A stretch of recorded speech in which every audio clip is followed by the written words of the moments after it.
Hello दोस्तों, आज की इस वीडियो में हम बात करेंगे aggregate demand and related concepts का चैप्टर स्टार्ट कर रहे हैं। इस वीडियो में हम एग्रीगेट डिमांड मीनिंग, उसका डायग्राम और साथ में एग्रीगेट सप्लाई मीनिंग, उसका डायग्राम यहाँ तक कवर करेंगे।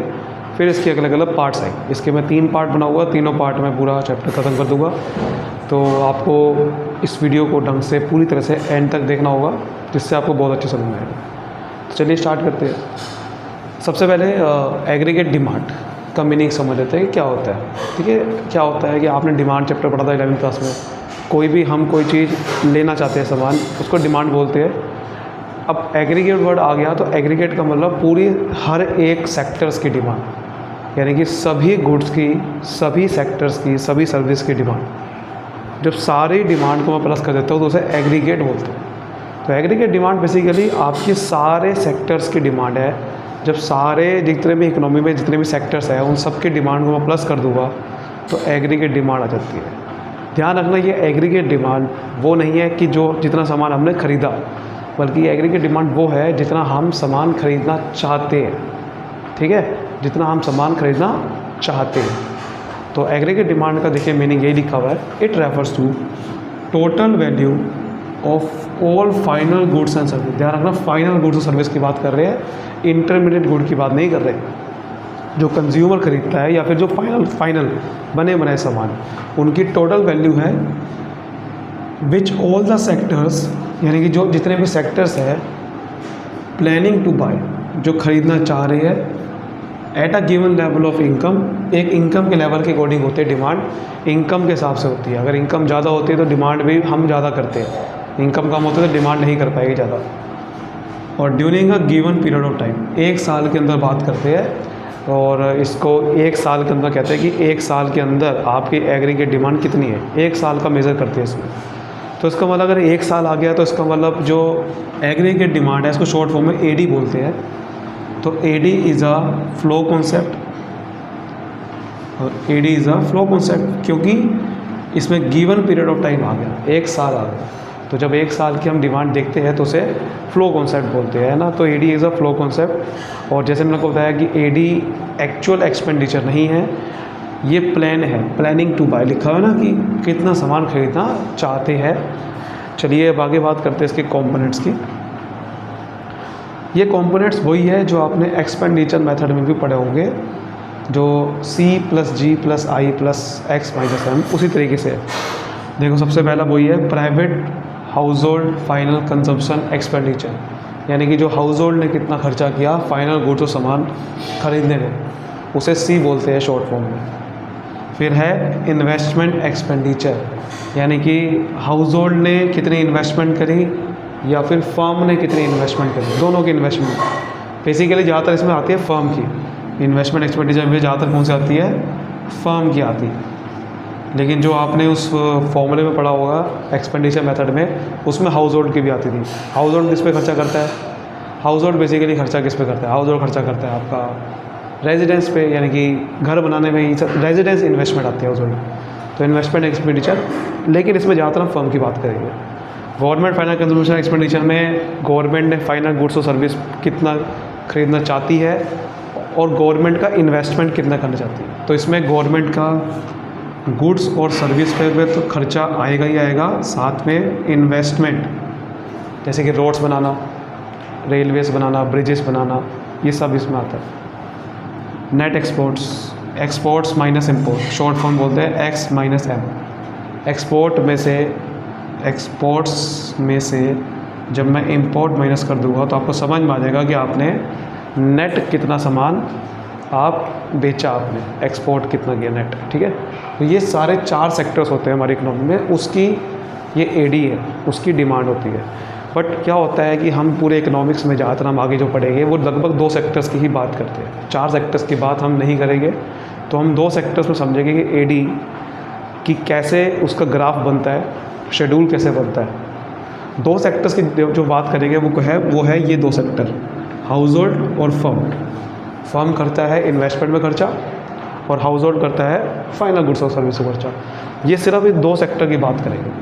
तो एडी 4 सेक्टर का फॉर्मूला होता है एडी का C + I + G + X - M जैसे कि ये चारों सेक्टर। और अगर मैं AD 2 सेक्टर की बात करूँ, AD इन 2 सेक्टर्स, 2 सेक्टर इकोनॉमी, तो वो हो जाएगा C+I, यानी कि सिर्फ C+I आता है AD और 2 सेक्टर में। ठीक है, चलिए अब आगे बात करते हैं। तो अब हम बात करते हैं AD का ग्राफ कैसे बनता है। सबसे पहले हम AD शेड्यूल बनाएंगे, aggregate demand schedule, aggregate demand schedule. Graph बनाने से पहले शेड्यूल बनाते हैं। तो जो शेड्यूल बनाएंगे हम, सबसे पहले देखो AD, सबसे पहले क्या लिखना होता है, इनकम। AD जो है वो इनकम के हिसाब से होता है, इनकम शेड्यूल में। इनकम को हम शॉर्ट में Y बोलते हैं, इनकम को हम Y से डिनोट करते हैं। तो ये इनकम का बना दिया हमने। उसके बाद हमारा सबसे AD को 2 सेक्टर इकोनॉमी में, मैंने क्या बताया था, फॉर्मूला क्या होता है AD 2 सेक्टर में, 2 सेक्टर इकोनॉमी में C+I। ठीक है, तो इसका मतलब मुझे एक तो कंजम्पशन चाहिए और दूसरा इन्वेस्टमेंट एक्सपेंडिचर चाहिए। तो इसलिए मुझे दूसरा कॉलम लाना पड़ेगा कंजम्पशन, यानी कि शॉर्ट फॉर्म में बोलते हैं उसे C। और फिर बनाना पड़ेगा मुझे इन्वेस्टमेंट, I। और फिर लास्ट में बनेगा AD, क्योंकि AD का फॉर्मूला होता है C+I। इनकम का मैंने कॉलम क्यों बनाया, क्योंकि इनकम से ही आप कंजम्पशन करते हो, इनकम के हिसाब से AD बदलेगा। ठीक है, अब बहुत ध्यान से आपको समझना है कि करके शेड्यूल कैसे बनता है। देखो, सबसे पहले मान लेते हैं कि इनकम ज़ीरो है, बट कंजम्पशन फिर भी होता है। जैसे कि आपकी अगर इनकम अभी 0 है, इसका मतलब ये नहीं कि आप खर्चा नहीं करोगे, खर्चा तो करेंगे ना। आपको रहने खाने का खर्चा तो होगा, रहने खाने पहनने का खर्चा, तो ये जो बेसिक नेसेसिटीज़ का खर्चा होता है वो होता ही होता है। तो इसलिए इनकम 0 है, बट कंजम्पशन मैंने ले लिया 40। अब ये एज्यूम कर लिया कि मैंने 40 आप कंजम्पशन करते हो जब आपकी 0 इनकम होती है। इन्वेस्टमेंट एक्सपेंडिचर की एक फ़िगर ले लो, जैसे कि मान लेते हैं कि कोई फर्म ने इन्वेस्टमेंट एक्सपेंडिचर 20 का करा है, 20 का, कुछ भी मान सकते हो आप 40 का मान सकते हो, हमने 20 मान लिया। तो AD क्या हो जाएगा, C+I, 40 + 20 यानी कि 60। फिर उसके बाद क्या होता है कि इनकम धीरे धीरे हमारी बढ़ती है। पहले हमारी इनकम 0 है, फिर बढ़ेगी। अब इनकम को ना हम 100 से बढ़ाएंगे, 100 से, जिससे क्वेश्चन थोड़ा आसान हो जाएगा। तो 100 से इनकम बढ़ाओगे तो 100 हो जाएगी। ठीक है, एक इनकम 100 से बढ़ाएंगे।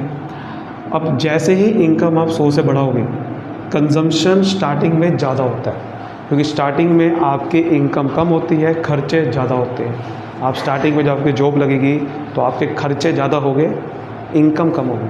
तो इसलिए हमें क्या करना है, 100 इनकम अगर मैंने कर दी तो खर्चा उससे ज़्यादा करवाना है, यानी कि मान लेते हैं 120 हुआ स्टार्टिंग में, ऐसा करना है आपने। समझ आ रही है आज तक बात,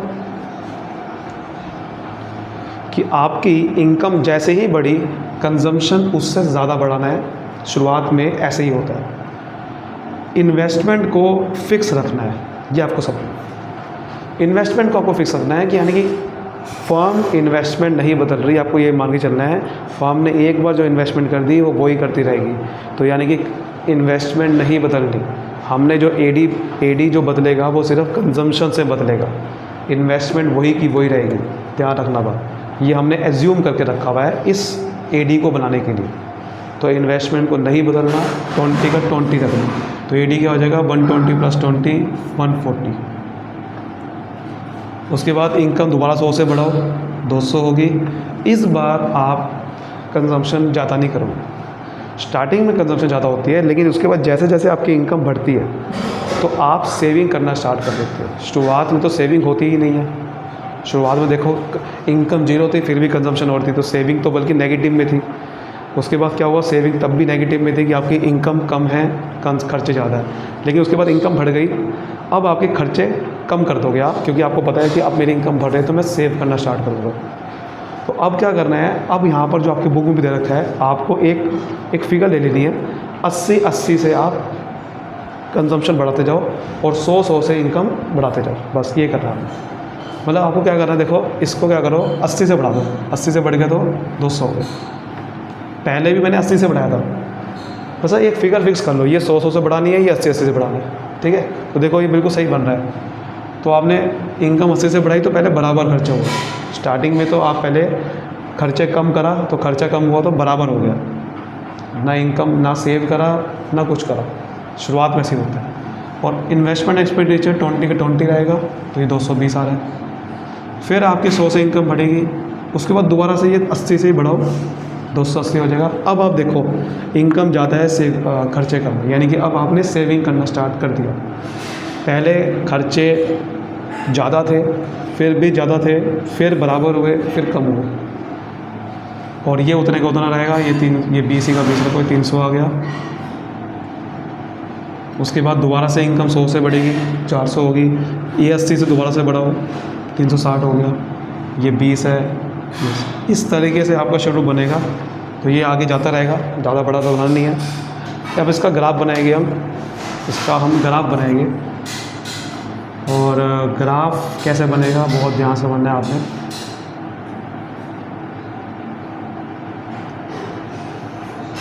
ठीक है, तो इसका अब हम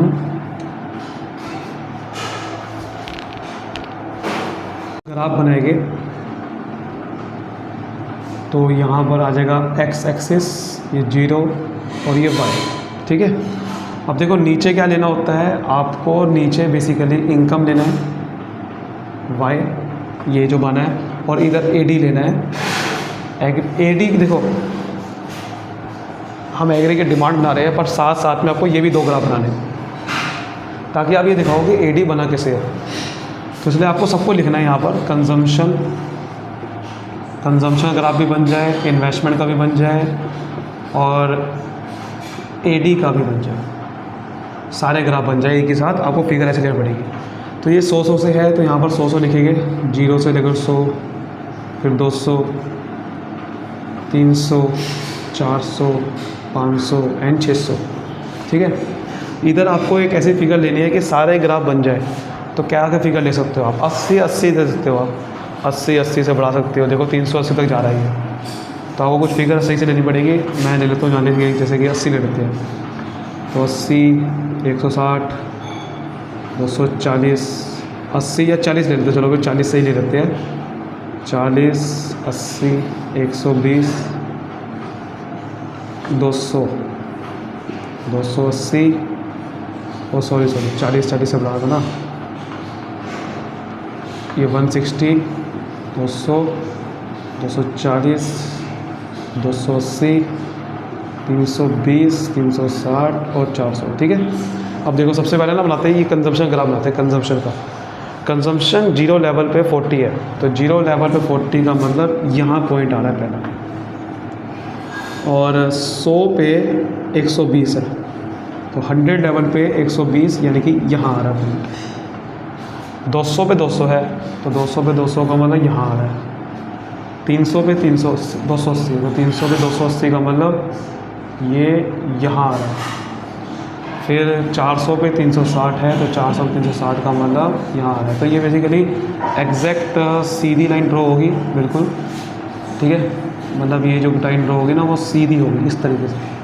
तो ये कंजम्पशन का ग्राफ कुछ ऐसे बनने वाला है। अब बनाते हैं इन्वेस्टमेंट का। इन्वेस्टमेंट का बड़ा सिंपल है, देखो हर एक लेवल पे 20 पे 20 है, यानी कि 20 लगभग यहाँ आएगा, तो हर एक लेवल पे 20 है, तो 0 पे 20 है।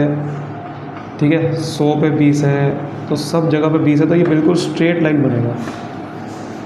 हमारी बात, तो ये बिल्कुल स्ट्रेट लाइन बनेगा इन्वेस्टमेंट का। ठीक है, यहाँ तक क्लियर है बिल्कुल, कोई दिक्कत? तो कोई दिक्कत नहीं। उसके बाद AD का ग्राफ बनाते हैं। देखो 0 पे 60 है, तो 0 पे 60 का मतलब 60 का आएगा, थोड़ा सा इसके बीच में आएगा, है ना। 100 पे 140, तो 100 पे 140 का मतलब थोड़ा सा इसके बीच में आएगा ऐसे। फिर 200 पे 220 है, 200 पे 220 का मतलब थोड़ा सा इसके ऊपर आएगा, मतलब कि इसके पैरेलल बनेगा बिल्कुल, कंजम्पशन के बिल्कुल पैरेलल बनना। ध्यान से देखो 300 पे 300 है, तो 300 पे 300 का मतलब ये लगभग थोड़ा सा ऊपर आ जाएगा बस। तो इसका मतलब ये बिल्कुल इसके पैरेलल बन रहा है, ये हमें साफ दिख रहा है, ये इसके बिल्कुल पैरेलल बन रहा है AD, बिल्कुल पैरेलल। ध्यान रखना C के ऊपर ही बनेगा, लेकिन बिल्कुल पैरेलल बन रहा है। इसका भी रीज़न है, क्योंकि देखो बीच में इन्वेस्टमेंट बिल्कुल सेम है, क्योंकि आपको पता है कि AD is equal to C plus I, और अगर AD में से मैं C माइनस करता हूँ तो इन्वेस्टमेंट आता है, और ये सेम है, 20 पे 20 है, तो इसलिए इन दोनों का जो गैप है वो सेम ही आएगा, तो इसलिए वो पैरेलल बनेगा एक दूसरे के। अब थोड़ी इंपॉर्टेंट बात कर लेते हैं।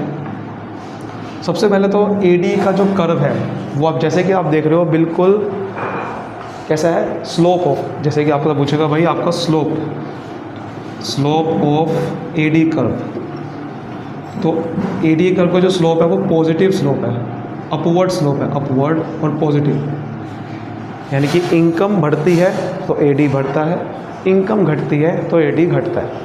ठीक इसी तरह से कंजम्पशन का स्लोप भी ऐसा ही है, स्लोप ऑफ कंजम्पशन कर्व वो क्या है, बिल्कुल यही है कि AD इनकम बढ़ती है तो कंजम्पशन बढ़ती है, इनकम घटेगी तो कंजम्पशन भी घटेगी। अपवर्ड स्लोप है, पॉजिटिव है, नेगेटिव नहीं आ सकता कभी भी। इन्वेस्टमेंट का स्लोप की बात करूँ तो इन्वेस्टमेंट कर्व का जो स्लोप है वो क्या है, बिल्कुल स्ट्रेट लाइन है, straight line parallel to X axis है, बिकॉज हर एक लेवल ऑफ इनकम पे इन्वेस्टमेंट कांस्टेंट है। अब थोड़ी बात करते हैं कि starting point of consumption curve. Consumption curve का स्टार्टिंग पॉइंट 40 है। इसको क्या बोलते हैं, अब ध्यान से समझो। जीरो लेवल पे अगर जो कंजम्पशन होती है उसको हम रिप्रेजेंट करते हैं C बार से, और उसको क्या बोलते हैं, बहुत ध्यान से समझना, ऑटोनोमस कंजम्पशन। जो मैं आपको बता रहा था कि जीरो लेवल पे जो खर्चे होते हैं बेसिक नेसेसिटीज़ के होते हैं, कि जो हमें जीवन जीने के लिए जो ज़रूरी है वो करने पड़ेंगे चाहे इनकम है या नहीं, उसे बोलते हैं ऑटोनोमस कंजम्पशन, उसे C बार से डिनोट करते हैं। और जो इन्वेस्टमेंट होती है ना, जो कांस्टेंट है, उसको भी इन्वेस्टमेंट नहीं बोलूँगा, ऑटोनोमस इन्वेस्टमेंट बोलूँगा, यानी कि I के ऊपर बार लग जाएगा। I बार का मतलब होता है ऑटोनोमस इन्वेस्टमेंट। जहाँ पर भी ऑटोनोमस वर्ड आ गया इसका मतलब है कि सेम है, यानी कि ऑटोनोमस का मतलब लगभग होता है सेम, कि ऑटोनोमस इन्वेस्टमेंट का मतलब सेम इन्वेस्टमेंट है, ऑटोनोमस कंजम्पशन का मतलब ऐसा खर्चा जो होना ही होना है, ठीक है, मतलब कि जीरो लेवल पे करना है, तो ये बार लगा देते हैं इसके ऊपर। तो इसलिए starting point of AD curve जो है वो उसको क्या बोलते हैं, वो ऑटोनोमस कंजम्पशन है। ऐसे ही starting point of AD curve, तो जो AD कर्व का स्टार्टिंग पॉइंट है वो क्या है, C बार, एक तो C बार है प्लस इन्वेस्टमेंट का भी ये भी आ गया, यानी कि 40 + 20 ये ऑटोनोमस इन्वेस्टमेंट है, ये ऑटोनोमस कंजम्पशन है, यानी कि C बार प्लस I बार। तो starting point of AD curve को बोलते हैं कि AD कर्व को क्या आ रहा है, C bar plus I। C बार का मतलब ऑटोनोमस कंजम्पशन, I बार का मतलब ऑटोनोमस इन्वेस्टमेंट, ठीक है। तो इस तरीके से होता है। आई होप ये आपको अच्छे से समझ में आ गया होगा। चलिए अब AS की बात करते हैं, एग्रीगेट सप्लाई क्या होता है उसकी बात करते हैं ज़रा। अब हम बात कर लेते हैं एग्रीगेट सप्लाई की। एग्रीगेट सप्लाई क्या होता है, money value of all final goods services that all producer are willing to supply in the economy, यानी कि लोग कितना कमोडिटी, जो हमने बात करी फाइनल गुड्स सर्विस, लोग एग्रीगेट डिमांड क्या था कि लोग कितना खरीदना चाहते हैं, और एग्रीगेट सप्लाई होता है कि लोग कितना बेचना चाहते हैं, यानी कि जो फाइनल गुड्स सर्विसेज सारे सेक्टर्स के अगर मिला दो, प्रोड्यूसर कितना बेचना चाहता है, तो वो उल्टे एंड पे है, डिमांड क्या है खरीदना चाहता है, सप्लाई क्या है कितना बेचा चाहता है। अब आप ये ना कहते ना कि aggregate supply is equal to aggregate demand होती है, नहीं, हमेशा नहीं होती, हमेशा नहीं होती है, क्योंकि कई बार क्या होता है कि आप डिमांड ज़्यादा करते हो, सामान कम होता है। तो आप ये ना कहते ना कि हमेशा एग्रीगेट डिमांड एग्रीगेट सप्लाई की इक्वल आता है, नहीं हो सकता, कई बार नहीं होता, कई बार के हर बार नहीं होता, क्योंकि डिमांड लोग ज़्यादा करते हैं, पॉपुलेशन ज़्यादा है हमारे यहाँ पर, डिमांड बहुत ज़्यादा करेगी, सामान तो कम है ना, और इसलिए तो इसलिए money value of final goods, यानी कि जितना भी लोग सामान बेचना चाहते हैं, मान लो 1 करोड़ का सामान बेचना चाहते हैं, बेचा नहीं है, चाहते हैं, तो वो क्या है, एग्रीगेट सप्लाई। इसका 2 कंपोनेंट होते हैं, कंजम्पशन और सेविंग। अब आप कहोगे कैसे कंजम्पशन और सेविंग कैसे, देखो बड़े सिंपल है। आपके पास इनकम होती है, दोबारा से वही बात करते हैं, एक शेड्यूल वही वाला बनाते हैं, एएस का शेड्यूल। इनकम वाई का डिनोट करते हैं, इनकम को वही मानते हैं जैसे कि पीछे माना था 0, 100, 200, 300, 400, 500, इस तरीके से, ठीक है। उसके बाद आप इनकम से कंजम्पशन होती है जिसको सी बोलते हैं। 0 लेवल पे जैसे मैंने बताया कंजम्पशन होती है, जिसे बोलते हैं ऑटोनोमस कंजम्पशन, 40 मैंने लिया था, फिर 100 पे मैंने कंजम्पशन 120 लिया था, ज़्यादा होती है स्टार्टिंग में, उसके बाद 80 से बढ़ा देता, 200, 280, ठीक है, 360, 440, इस तरीके से होता है। उसके बाद क्या होता है, आपकी इन्वेस्टमेंट होती है, बात समझ रहे हो बात को। उसके बाद क्या होती है, इन्वेस्टमेंट होती है ना, कंजम्पशन, और उसके बाद इन्वेस्टमेंट होती है। लेकिन इन्वेस्टमेंट चलो बात की बात है, मुझे एक चीज़ बताओ आप कि इन्वेस्टमेंट हम क्या इनकम से करते हैं? नहीं, हमें ये देखना है कि इनकम से या तो मैं खर्चा करता हूँ या सेविंग करता हूँ। इनकम से दो चीज़ें हो सकती है, या तो खर्चा करूँगा इनकम से, या तो खर्चा करूँगा या सेविंग करूँगा। ऐसा हो सकता है कि इनकम से सिर्फ खर्चा ही करूँगा, सेविंग नहीं करूँगा। इनकम से इन्वेस्टमेंट नहीं करता, ध्यान रखना बात। वो एग्रीगेट डिमांड शेड्यूल में मैंने इनकम का शेड्यूल बनाया था, इन्वेस्टमेंट का शेड्यूल बनाया था, इसमें नहीं बनाना। इसमें क्या एक शेड्यूल बनाना है अब सेविंग, जिसको एस बोलते हैं। आप ध्यान से देखो, सेविंग में कितनी कितनी करा था। 0 लेवल इनकम पे मैंने 40 रुपीज़ का खर्चा किया, क्या मैंने सेविंग करी? नहीं। सेविंग निकालते कैसे है, जितनी आपकी इनकम है उसमें से जो खर्चा किया वो माइनस कर दो, तो आपके पास सेविंग आ गई। जितनी आपकी इनकम है उसमें से जो खर्चा किया वो माइनस कर दो, आपको पता चल जाएगा कितना पैसा बचाया। तो 0 - 40 करूँगा तो ये तो माइनस में 40 आ रहा है, यानी कि सेविंग नहीं है बल्कि डिस सेविंग है। डिस सेविंग कहते हैं इसे, माइनस में सेविंग है। उसके बाद 100 - 120 -20, 200 - 200 0, यानी कि इस लेवल पे आपकी कोई सेविंग नहीं हुई, 0। 300 - 280, यहाँ पर पहली बार सेविंग हुई, यहाँ पर 40 की हुई और यहाँ पर 60 की। यानी कि मैं आपको बता रहा था ना कि जैसे जैसे इनकम बढ़ती है, स्टार्टिंग में देखो, स्टार्टिंग में तो खर्चा ज़्यादा होता है, लेकिन जैसे जैसे उसके बाद इनकम बढ़ती है तो हम सेविंग करना स्टार्ट कर देते हैं। खर्चे कम करते हैं, सेविंग ज़्यादा करते हैं, और देखो वही हो रहा है। पहले देखो सेविंग माइनस में थी, फिर कम हुई, फिर कम हुई, कम हुई, करते करते कम होती जा रही है। और अब एएस यानी कि एग्रीगेट, ठीक है। तो एएस का मतलब मैंने क्या बताया पीछे भी, कंजम्पशन और सेविंग, ये दो कंपोनेंट होते हैं, C+S, कंजम्पशन सेविंग। यानी कि एएस कैसे निकालते हैं? एएस निकालते हैं कि आपने कितना खर्चा किया और कितनी सेविंग करी। वो अगर मैं प्लस कर दूँ तो आपको समझ में आ जाएगा कि भैया आपने कितना सप्लाई किया। अब आप करोगे ये क्या बात है, ये तो इनकम ही आ जाएगी, क्योंकि जितना खर्चा किया और जितनी सेविंग करी दोनों प्लस करके इनकम ही आती है। जी हाँ, तो एएस इनकम के ही बराबर होता है और कुछ नहीं। एएस जो होता है वो इनकम के ही बराबर होता है, क्योंकि आपने सर्कुलर फ्लो ऑफ इनकम में भी पढ़ा था, आपको याद है क्या पढ़ा था आपने? जितना सामान बनता है उतना ही तो आपका नेशनल इनकम आती है, उतना ही तो आप बेसिकली इनकम जनरेट होते हैं। फैक्टर इनकम याद करो, जितने का सामान बनता है, जैसे कि मान लेते हैं कि आपने 1 लाख का फाइनल गुड्स और सर्विस बनाए, उतने ही तो 1 लाख की ही तो फैक्टर इनकम जनरेट होती है, याद करो। और वो फैक्टर इनकम ही तो हम नेशनल इनकम कह रहे हैं। तो बेसिकली जितना सामान बनता है, यानी कि जितना आउटपुट बनेगा, ये जो आउटपुट की बात कर रहे थे कि जितना आउटपुट सामान बनाने को बेच रहे हैं, मतलब सामान बना रहे हैं या बेच रहे हैं, एक ही बात है कि कितना सामान बेचना चाह रहे हैं उतना ही तो इसका मतलब इनकम जनरेट हुई होगी।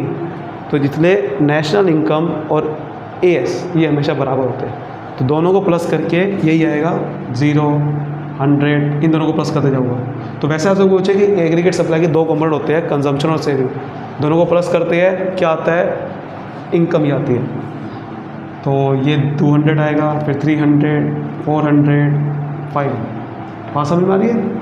तो इसलिए एग्रीगेट सप्लाई और इनकम बराबर होती है, ये हमें समझ में आ गया। AS = Y। क्योंकि जितना आउटपुट बनता है उतना ही इनकम जनरेट होती है। अगर 1 लाख का आउटपुट बना तो 1 लाख की ही फैक्टर इनकम जनरेट होगी इकोनॉमी में। तो इसलिए एग्रीगेट सप्लाई और इनकम एक ही आती है, ध्यान रखना बात, ये चीज़ कॉन्सेप्ट क्लियर होनी चाहिए बिल्कुल। अब हम इसका अगर ग्राफ बनाएं तो ग्राफ बड़ा ही सिंपल बनेगा। तो यहाँ पर 0 आएगा, यहाँ पर x, यहाँ y। नीचे इनकम लेते हैं जैसे कि मैंने पीछे बताया था अभी, और इधर आपका लेंगे AS is equal to Y. पता ही आपको AS लेंगे, बेसिकली आप कह सकते हो। यहाँ पर 100, 200, 300, 400, 500, ठीक है, ये AS की ये इनकम है। और यहाँ पर AS को देखो, AS भी 100, 200 ये सब लेना है, क्योंकि AS भी इनकम के बराबर ही होता है। तो AS 100, 200, 300, 400, 500, यानी कि ये तो बड़ा ही सिंपल ग्राफ बन गया भाई। 0 पे 0, 100 पे 100, एग्जैक्ट पॉइंट आएगा बिल्कुल, है ना। 200 पे 200, 300 पे 300, 400 पे 400, यानी कि ये तो बिल्कुल बीच में बनेगा। ध्यान से देखो बिल्कुल, ये AS जो AS is equal to Y है, ये बिल्कुल बीच में बनेगा, क्योंकि जितना फिगर यहाँ है उतनी फिगर यहाँ है। तो यानी कि बीच का मतलब होता है 45 डिग्री। जब कोई लाइन बिल्कुल बीच में बनती है, ये क्वाड्रेंट होता है, एक क्वाड्रेंट 90 डिग्री का होता है।